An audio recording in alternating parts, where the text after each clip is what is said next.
Kita pernah bermain layang-layang di sini.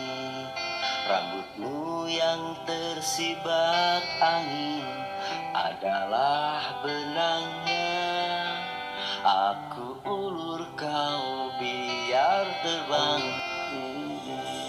Bicarakan Fedi dengan tajuk atau judul Puisi Autobiografi Paus Sastra Lampung Fedi Setiawan ZS.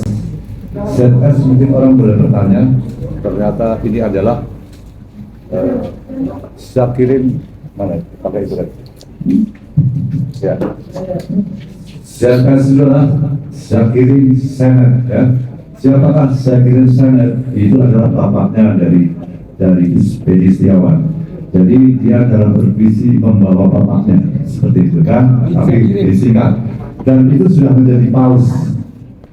Saya akan bandingkan dengan tokoh kita yang malam ini juga akan dirayakan di tangan Ismail Marzuki, Sutarji Polsombari yang digelari Presiden Penyair Indonesia. Sutarji di dalam nama dan berkarya selama ini dia membawa nama bapak, dia membawa nama ibu, makanya dia jadi Presiden Penyair Indonesia. Nah, siapa nama bapak, nama ibu? Bapaknya Sutarji itu adalah Bahri, ya, orang Kebumen.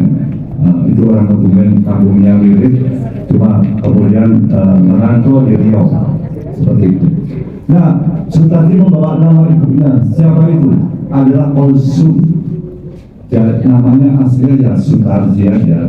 Nah, dengan berkarya membawa nama bapak dan ibu, maka dia digelari Presiden Penyair Indonesia. Mungkin Isbedi kalau nggak pakai ZS ditambah nama ibunya mungkin juga bisa. Karena enggak ya dia disebut dengan Paus Sastra, dan Paus Sastra itu nanti ada kisahnya dengan kaitan tempat ini mengundang, ya. Itu gelar nanti di akhir pembicaraan akan saya ceritakan selintas. Kenapa saya menyebut puisi dalam buku Ketika Aku Pulang ini autobiografi? Nanti sekilas akan saya jelaskan. Tapi sebelum saya membicarakan ini, membicarakan saja Ketika Aku Pulang, Fedi Setiawan yang bertematik sentral adalah Desa Rawasubur, itu Bandar Lampung. Saya akan mengutip sebuah lagu karya komponis Cornel Simanjuntak. Yang modal Simanjuntak juga ya. Kebetulan ya, repertoar Cornel yang akan saya kutip nanti bukanlah yang berirama perjuangan, misalkan Maju Tak Gentar, bukan itu, atau sorak-sorak bergembira, bukan itu, tetapi sebuah lagu yang cukup melankolis.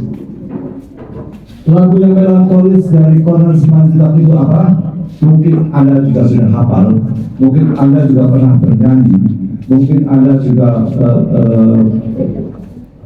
tahu, yaitu yang judulnya Desa Yang Pernah. Kenapa desa? Karena Isbedi lagi mengungkap desa. Jadi temukan ada pengalaman desa dengan desa, seperti itu.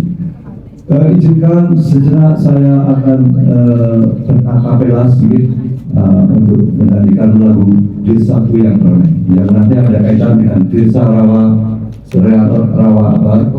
Subur, ya, dengan segala kontrasnya dan segala perbedaannya, seperti itu. Desaku yang tercinta, pujaan hatiku, tempat ayah dan bunda dan lentolanku, tak dapat ku lupakan, tak mudah bercerai, selalu ku rindukan Desaku yang pernah. Terima kasih bagi yang itu menyanyi ya. Terima kasih. Nah, lantas apa hubungan dengan buku ketika aku pulang Isbedi Setiawan CS? Tidak tadi dia telah menjelaskan. Saya pun ketika membaca buku ini, kala buku ini saya baca, Isbedi menemukan ada babak awal yaitu biografi kecil ya, atau testimoni pengalaman hidup yang dialami di desa Rasubur. Tetapi dalam penyair yang sudah berkelana dalam berbagai kancah baik nasional dan internasional, Isbedi telah melompat. Kalau dulu melompatin kereta ya, sekarang sudah melompati ke benua juga ya, seperti itu. Jadi dia kalau melompat juga ke Eropa, ke Belanda, ke Belgia, kemudian ke Thailand dan sejumlah negara-negara di Asia Tenggara ini. Di sini setelah dia melalang buana, dia kembali ingin kepada zona terkecil yang pernah dialami adalah zona desanya. Seperti itu. Desa yang tempat dia dilahirkan, yaitu Rawasubur. Rawasubur seperti yang diakui tadi adalah itu menjadi satu bagian dari pengalamannya. Jadi ketika Rawasubur disajakan, itu adalah bagian pengalaman atau pengalaman hidupnya, itulah yang akan kemudian dengan segala memori itu kenangan, baik yang sakral ada ya, tetapi juga banyak yang banal ya. Nah, tadi itulah yang kemudian diungkapkan oleh Isbedi.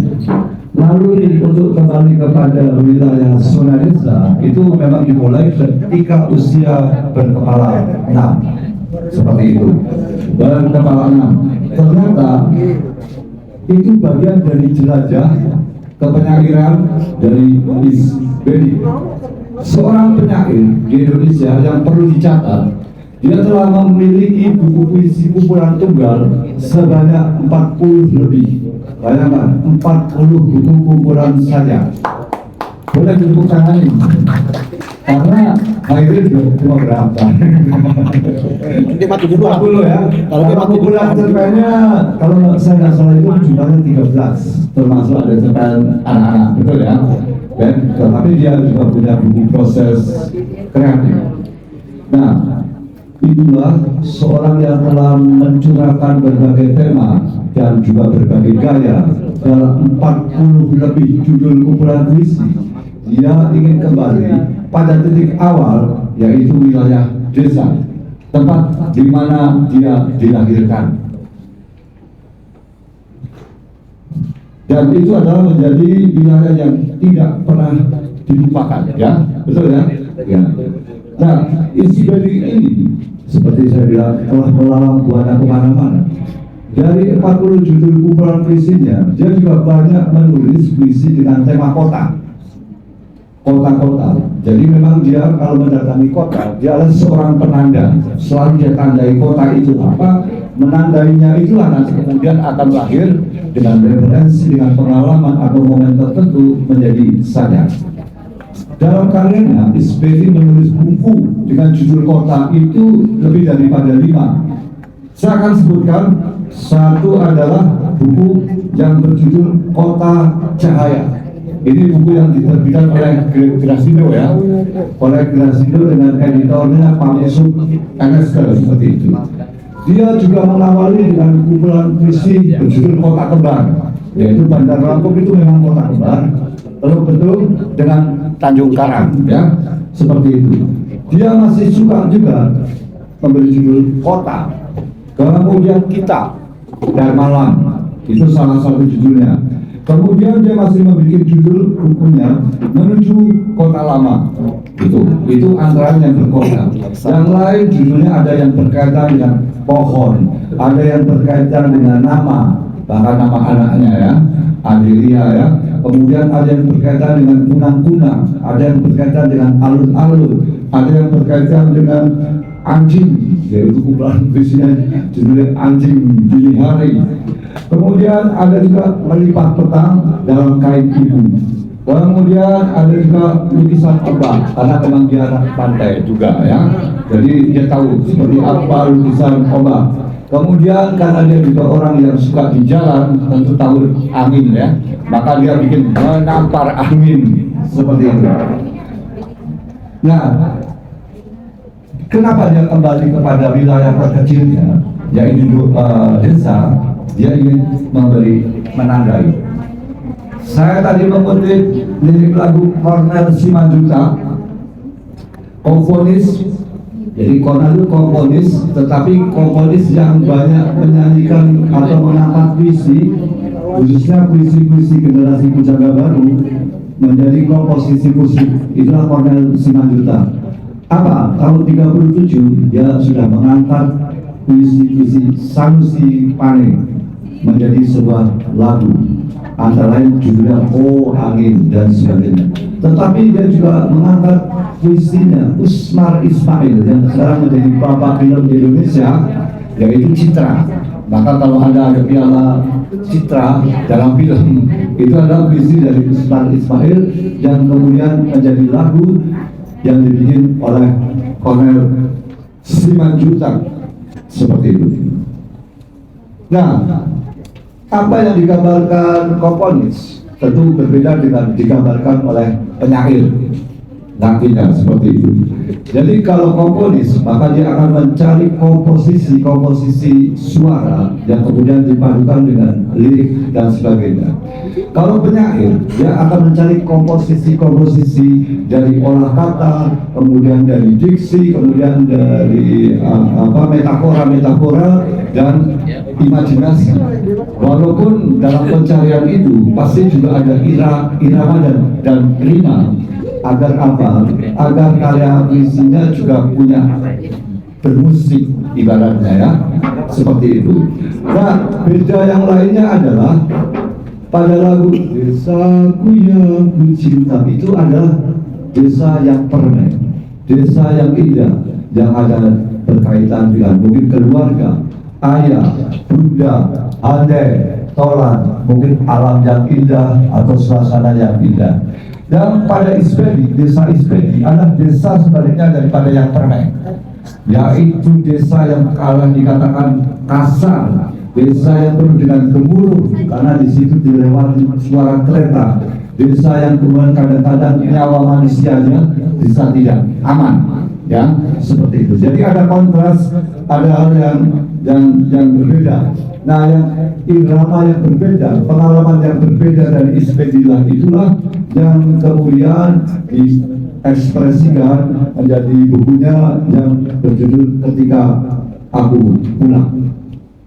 Tetapi dengan Ispedi tinggal di desa Rawasubur itu, dengan segala kekerasan, dengan segala kebanalan, tentu saja juga ada hal-hal yang sakral itulah yang kemudian itu sebagai manusia di usia muda dia bisa ditempa sebenarnya kan, kekerasan atau apa dia sedang diajari, cukup dia mampu untuk memberi makna itu. Jadi dia juga tidak menyesali dengan tinggal di sana. Dia bisa mengambil katakanlah sebuah hikmah. Jadi dengan tatanan tempat tinggal yang boleh dikatakan kasar itu, dia bisa mengambil menjadi sebuah kekuatan. Makanya Ispedi itu seperti juga judul lagunya Cornel Simanjuntak, Maju Tak Gentar, walaupun banyak rintangan. Seperti itu ya, maju tak gentar karena dia orang dalam sejarah sastra khususnya yang ada di media adalah manusia yang mempelopori adanya khilafah. Jadi dia orang-orang yang pertama seperti itu. Jadi itu yang dia selalu maju tak gentar dan dia juga hampir mirip dengan sorak-sorak bergembira. Tahun-tahun dalam berekspresi puisi dengan segala tantangan dan segala rintangan, dia tetap happy, dia tetap bergembira, selalu senantiasa dan semoga juga terus berpuisi. Itu ya kan ya? Iya. Nah ya, seperti itu. Bahkan di tengah perubahan zaman atau sebuah disrupsi, dia juga menyusun sebuah langkah-langkah yang walaupun tidak baru, tetapi dia mencari sebuah tanjakan setelah disrupsi. Jadi Ispedi itu dulu pegawai dinas peternakan. Kemudian dia pernah menjadi guide, saya tahu guide, karena dia ketika mengantarkan masyarakat dia telah bulan-bulan dia melahirkan puisi juga. Tetapi dia awal dalam profesinya sebagai seorang jurnalis, tetapi dia juga kemudian berpindah ke jurnalis televisi seperti itu. Nah, segala pengalaman yang dimiliki oleh Isbedi itu kemudian dia menjadi langkah-langkah baru. Nah, di tengah disrupsi, dia ancang-ancang atau sebuah tonggak baru yang untuk melangkah, antara lain dia adalah mengekspresikan visinya melalui YouTube. Kenapa? Karena media-media cetak mulai hilang dan sebagainya, sehingga dia menulis puisi, kemudian puisinya dibacakan. Dan kalau saya nikmati, kadang-kadang saya geleng-geleng kepala ya. Sering di YouTube dia itu dalam sehari bisa tayang 3 kali puisi ya. 3 kali. Kalau kali sebulan itu sudah berapa itu sendiri ya. Maksudnya itu gitu ya. Tetapi ingat 3 kali. Jadi kayak minum obat ya, minum obat 3 kali. Mungkin 3 kali inilah yang membuat dia tetap segar, sehat, dan terus kuat untuk terus berpuisi ya, gitu. Karena 3 kali ya, seperti itu ya. Nah, seperti itu. Saya akan mulai melihat kepada kumpulan puisinya ya, ketika aku pulang. Ketika aku pulang, saya melihat dan membandingkan dari 40 buku kumpulan puisi Tunggal Isbedi. Ketika aku pulang, saya masukkan sebagai bagian daripada ini isinya sebagai autobiografi seseorang. Jadi kisah seseorang yang ditulis oleh orang itu sendiri. Jadi mungkin harus beda dengan biografi. Kisah seseorang yang bisa atau boleh diungkap, ditulis oleh orang lain, baik yang dikehendaki atau yang tidak dikehendaki. Karena itu saya menyebut ketika aku pulang adalah sebagai autobiografi puisi. Gak tahu kalau dia gak setuju cuma gak apa-apa. Karena apa? Karena ini adalah kisah diri sendiri. Jadi kisah yang ditulis sendiri dari penghayatan dia sendiri. Jadi sejak ada ari-ari di sana, tentu ada ari-ari, tentu ada ayah, tentu ada ibu, tentu juga punya tetangga, tentu juga punya kakak, tentu juga punya adik, tentu juga punya rumah. Walaupun mungkin rumah itu dengan segala dinamikanya mungkin sangat membesarkan ya. Kalau saya baca di buku ini, rumahnya kecil, 2 kamar, isinya ada yang 8 orang. Kita kan bisa membayangkan seperti itu, sehingga ada yang duduk di meja atau apa. Dan itulah pengalaman politik yang sadar atau tidak sadar mencuat dan muncul di dalam sajak-sajak Isbedi. Tetapi tinggal di lingkungan rawa subur itu juga banyak perbedaan etnis ya, etnis atau suku. Jadi tidak semuanya adalah Lampung, tetapi juga ada Bengkulu. Seperti dia kan keturunan Bengkulu, ibunya Jawa Barat, Indramayu atau Cirebon ya.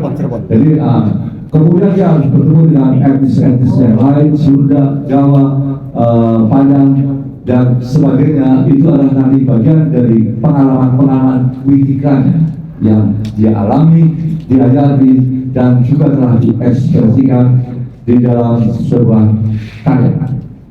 Tetapi tinggal di situ dia juga mengalami penghayatan waktu, juga penghayatan keilahian tentu saja, dan juga tentu saja keilahian, dan juga tentang maut, tentang lahir, dan tentang sebuah kematian, sesuatu yang pasti itu untuk manusia. Nah, dalam buku itu saya menemukan sebuah sajak dengan sajak panjang, sajak ulang ya. Jadi sajak ulang dalam pengamatan saya selama ini adalah puisi yang paling panjang yang pernah dilahirkan oleh Isbedi Setiawan ZS seperti itu. Dari 40 buku yang ada Isbedi, ini buku awalnya masih cetaknya kayak gini ya.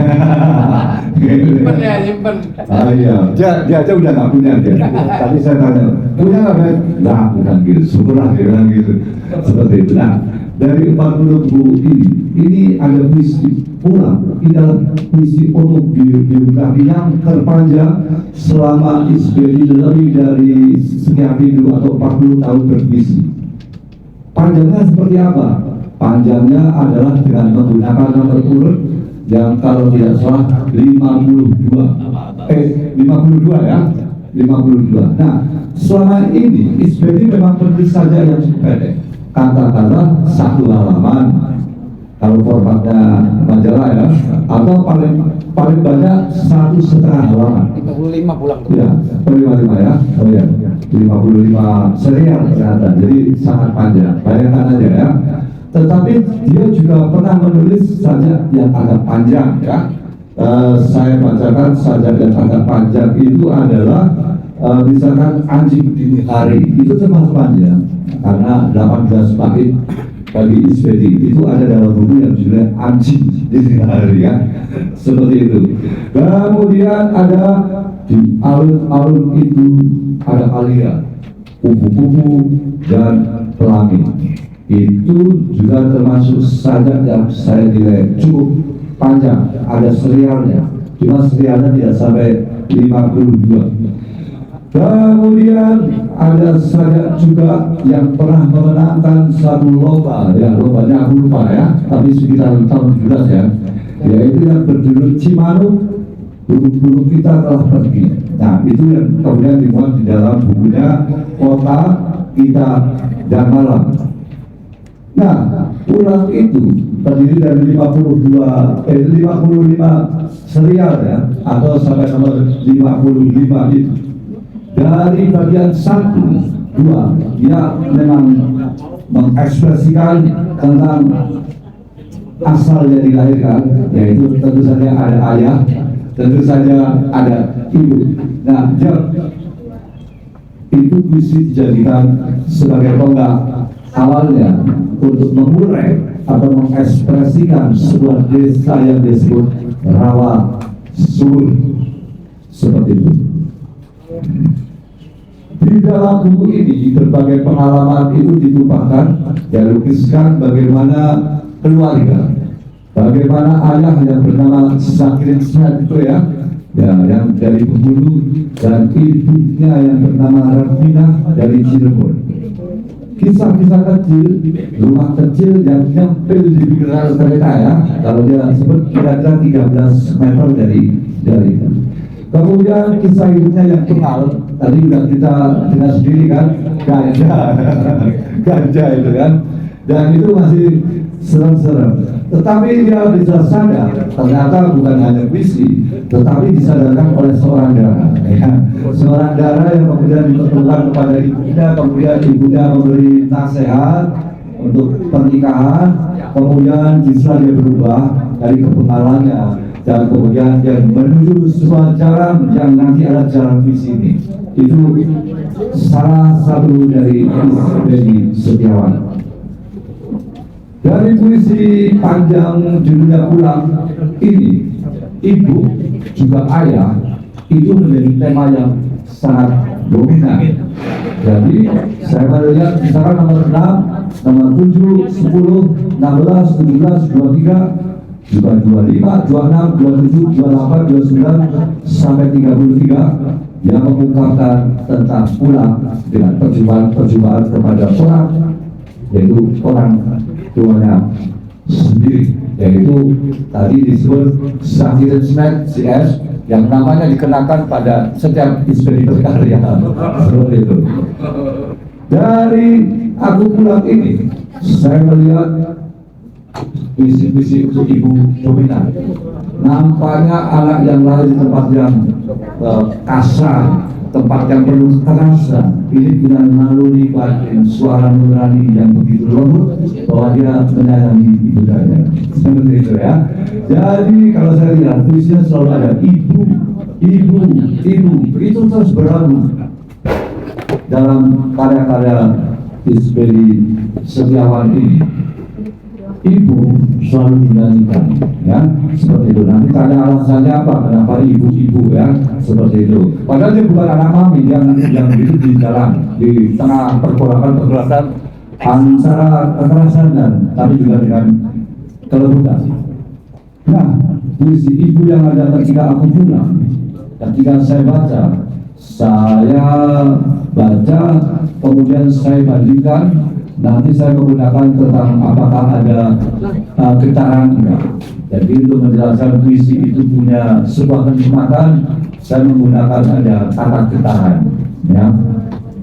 Dalam puisi ibu yang diungkapkan dan itu dominan ketika aku melangkah, getarannya itu tidak sekeras ketika saya membaca yang puisi ibu yang sebelumnya. Padahal Ispedi itu penyair yang juga dipuji oleh Sutardi, punya keprigelan, kemampuan antara mengolah yang keras, yang lembut, atau dipertarungkan itu seperti itu. Yang itu saya lihat sebuah keprigelan yang dilakukan oleh Ispedi Setiawan. Tetapi ibu yang saya baca ketika aku pulang tidak sekeras itu, karena Ispedi lebih ingin melupakan keinginannya untuk bercerita atau membuat sebuah narasi. Tetapi puisi Ispedi tentang ibu yang sebelumnya dia tuliskan seperti wajah ibu itu di dalam buku Menampar Angin, saya mendapat getaran tersendiri di dalam dada saya. Bahkan saya ada bulu kuduk saya merenang seperti itu. Sangat di situ ada kekuatan, yaitu yang seperti wajah ibu. Demikian juga ketika saya buka bukunya Kota Saya, Kota Cahaya, saya mendapati puisi Ispedi yang untuk ibu.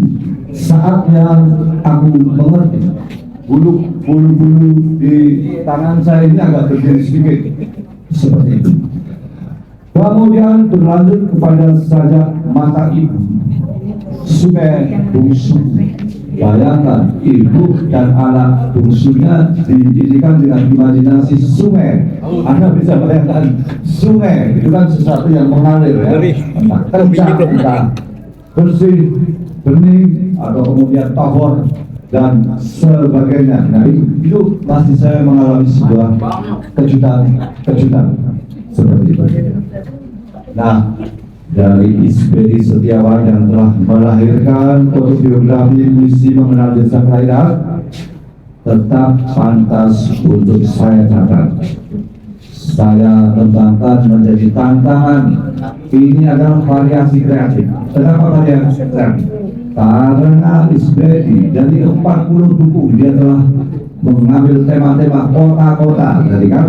Kemudian tentang laut, tentang segala pohonan, segala binatang. Nah, dia kembali kepada sebuah titik terkecil dalam hidupnya adalah desa. Sebagai tantangan atau variasi kreatif, wilayah penjelajahan dari seniman untuk kemudian memperluas inspirasi itu yang saya lihat dari ketika aku melangkah yang berasal dari desa. Saya akan bayangkan mungkin semua Anda atau di sini atau siapa saja barangkali atau yang biasa mudik mungkin akan punya pengalaman yang unik, yang khas atau yang spesifik terhadap bagaimana sebuah desa yang pernah bersama kemudian ditinggalkan. Ini memang pengalaman-pengalaman yang universal. Apakah hanya desa? Saya akan menantang. Barangkali kita hidup di tengah sebuah kota, hidup mengalami berjuta-juta memori tiap saat, tiap pagi, tiap hari. Barangkali itu juga perlu diekspresikan secara komprehensif untuk total tentang pribadi menulis tentang kotanya. Apakah hanya itu? Tidak. Indonesia punya banyak sekali pulau. Mungkin orang Madura menulis tentang segala pengalaman pernik tentang Madura dari segala seginya. Ini juga penting. Mungkin bagaimana Borneo, karena Borneo ke depan itu juga akan menjadi perhatian dunia, bukan karena hutannya, tetapi juga kekuatan-kekuatan lain. Demikian juga pulau seperti Papua atau Sumbawa yang akan menjadi pusat emas dunia, mungkin stok emas terbesar di dunia itu. Nah, mungkin akan lahir sebuah pulau, sebuah bis yang tentang khusus spesial tentang sebuah pulau. Ini penting. Apakah hanya itu? Tidak. Negara. Bagaimana mengekspresikan negara seorang penyair? Bagaimana dia melihat dan apakah hanya itu? Benua. Apakah hanya itu? Dunia. Apakah hanya itu? Semesta. Dan seperti itu kan. Nah, ini adalah sebuah tantangan yang lahir dari Isbedi yang berangkat dari sebuah desa. Di dunia luar, di Afrika, itu juga telah lahir seorang penyair yang saya sebut namanya adalah Okot Peditek. Dia menulis puisi tentang sebuah pengalaman di tengah negara, yaitu negaranya Uganda di tahun 60 tahun ke bawah. Jadi masih zaman Asia Afrika lah gitu ya, masih seperti itu. Nah, pengalaman dari Okot Peditek ini, dia diekspresikan menjadi sebuah sajak yang juga tersebar di seluruh dunia, termasuk tersebar di Indonesia yang mungkin Anda mengetahui judulnya Afrika yang Resah. Mungkin pernah membaca, mungkin punya koleksinya. Afrika yang Resah, nyanyian Rapido, nyanyian Pocol. Di Indonesia diterbitkan oleh Yayasan Obor waktu itu masih Muhtar Lubis. Kemudian dia diterjemahkan dan diberikan pengarang oleh Sapardi Djoko Damono. Nah, negara juga diekspresikan. Itu juga penting secara total, secara menyeluruh. Isbedi telah memulai dengan sebuah desa. Tapi saya juga nantang Isbedi, kapan berani kotanya? Bandar Lampung, berani nggak bahasanya? Atau apaan seperti itu? Karena penyair juga hati nurani. Kenapa suara hati nurani nggak muncul? Jadi setelah desa, saya tantang dia, kapan kota? Kapan yang lebih besar lagi? Berani nggak? Siap. Hah? Oh, dia bilang siap ya. Kita doakan. Nah, berkaitan dengan PDS, maka saya akan cerita mengarah kepada yang berkaitan dengan PDS, yaitu Pak Abi Yasin. Ya, mumpung di sini dia orang yang diberi gelar Paus Sastra oleh Paus Sastra di Indonesia. Maka secara sekilas saya akan menguraikannya ya, begini. Sebagai penyair yang telah berkecimpung cukup lama, yang saya tahu dari tahun 80, dia dengan puisi judul Darah.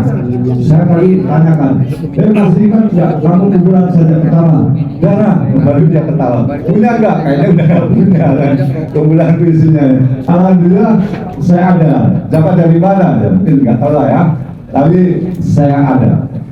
Nah, dia adalah penyair yang sudah berjalan lama. Dia juga penyair yang standarnya juga dipuji juga, tapi juga ada kritikan yang tajam dari presiden kita, Sutadi Kosobahri.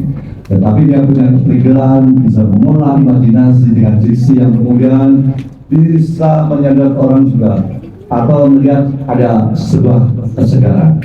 Yang membahas visi-visi Isbedi itu juga banyak ya, ahli-ahli sastra seperti mungkin Profesor Dr. dan juga itu UNJ siapa? Sugito A. Sayuti. Kemudian juga ada berita film, kemudian ada sutradara film ya, namanya adalah Maesa Jenar Ayu. Ada nggak Maesa Jenar Ayu? Oh, Maesa Jenar Ayu, ada nggak? Nggak ada. Oh, di pojok atau lagi dua. Dia juga orang yang mengagumi puisi dari Isbedi. Di sini pun juga ada orang yang mengomentari puisi Isbedi yang kemudian kalau tidak saya bacakan, tetapi ada namanya, yaitu Adri Darmaji Woko. Jadi kalau sastra Indonesia tidak mencatat Isbedi, dianggap itu kurang lengkap. Tetapi juga saya lihat yang ini, ini ada Remy Novaris. Dari Novaris dia bilang Isbedi itu ada ikon daripada sastra di Lampung. Kalau nggak ada Isbedi, nggak ada seperti itu ya. Demikian juga ada Nanan Ribut Supriyatin. Nah, dia karena itu orang yang sering dikunjungi oleh Isbedi ketika Isbedi lagi ke Jakarta ya. Jadi dia melihat, oh Isbedi itu punya kekuatan talenta ISBEDI punya kekuatan di dalam mengolah bahasa, itu adalah kesan-kesan daripada Narang Ribut terhadap ISBEDI. Demikian juga sejumlah redaktur surat kabar seperti yang mengelola Kompas, yang mengelola apa. Di sini ada komentarnya, cuma tidak saya bacakan aja seperti ini. Saya akan kemudian berpindah kenapa di sini saya harus mengatakan ISBEDI disebut Paus Sastra Lampung. Ya, Paus Sastra Lampung ya.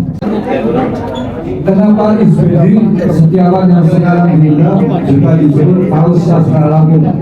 Cerita singkatnya adalah begini.